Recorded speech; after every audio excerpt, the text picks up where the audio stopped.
Hai, Assalamualaikum warahmatullahi ta'ala wabarakatuh. Saya Fazli Muhammad, calon P053 Parlimen Balik Pulau, semestinya dari Parti Pejuang Tanah Air, pimpinan Negarawan Ulung, Tun Dr. Mahathir bin Muhammad.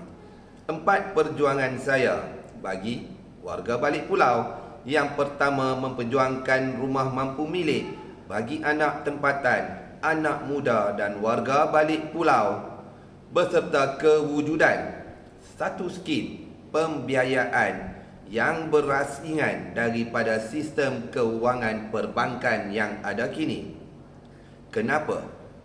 Dari Teluk Bahang hinggalah ke Bayan Lepas, isu perumahan ini adalah isu yang utama, isu pokok yang sering dibangkitkan oleh warga Balik Pulau kepada saya, yang tidak pernah mampu diselesaikan oleh Ahli Parlimen Barisan Nasional sebelum ini, dan kini Ahli Parlimen Pakatan Harapan juga gagal melaksanakan tuntutan, melaksanakan rungutan, melaksanakan permintaan warga Balik Pulau tentang perumahan ini. Yang kedua, semestinya memperjuangkan nasib nelayan yang dipinggirkan serta memastikan hak dan kebajikan masyarakat nelayan dipertingkatkan dan dibela secara menyeluruh dan berkesan. Kenapa perlu wujud unit itu, unit ini, kumpulan itu dan kumpulan ini? Inilah menambahkan birokrasi, penyalahgunaan kuasa dan menyebabkan para nelayan terpaksa menjadikan mengampu membodek untuk meneruskan kelangsungan hidup.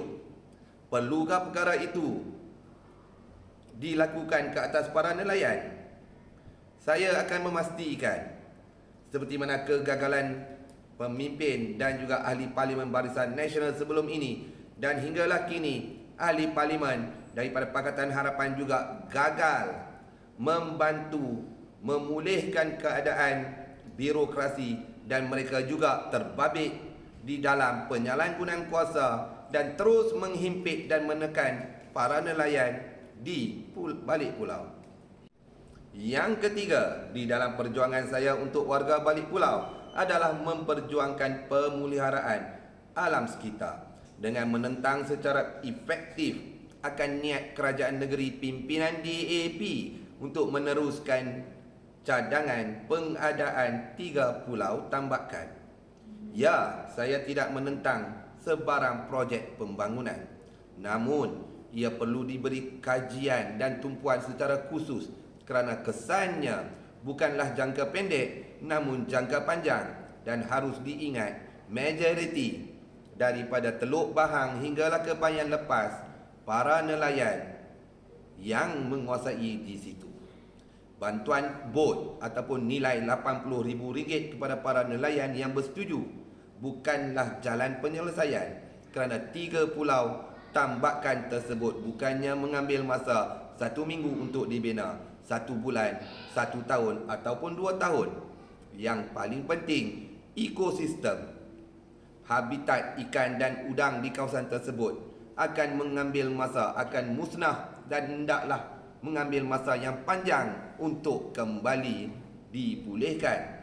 Dan semestinya perjuangan ketiga saya ini bukannya berakhir hanyalah sekadar sembang di kedai kopi, namun saya akan mengangkat perkara ini ke Parlimen. Perjuangan saya yang keempat, semestinya memperjuangkan dengan tegas untuk mewujudkan satu sistem urus tadbir negara yang lebih baik, bersih, cekap dan amanah.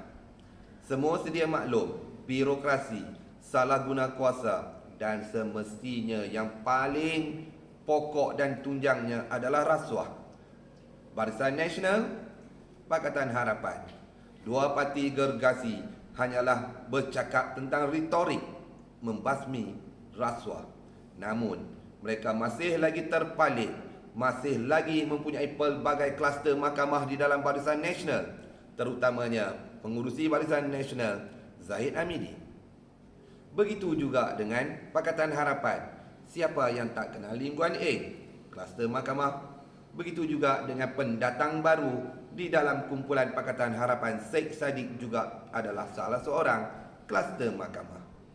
Nak membasmi rasuah, nak membasmi salah guna kuasa, nak membasmi birokrasi, kita dulu kena betulkan diri kita. Kita dulu kena betulkan rumah kita. Kita dulu kena betulkan parti kita. Barulah kita bercakap tentang menentang rasuah itu. Jadi, perjuangan keempat saya semestinya didokong, disokong kuat oleh Tun Dr. Mahathir bin Mohamad dalam memastikan, dalam membawa Malaysia kembali ke landasan sebenar dan digelar semula Harimau Asia, bukan lagi tikus Asia.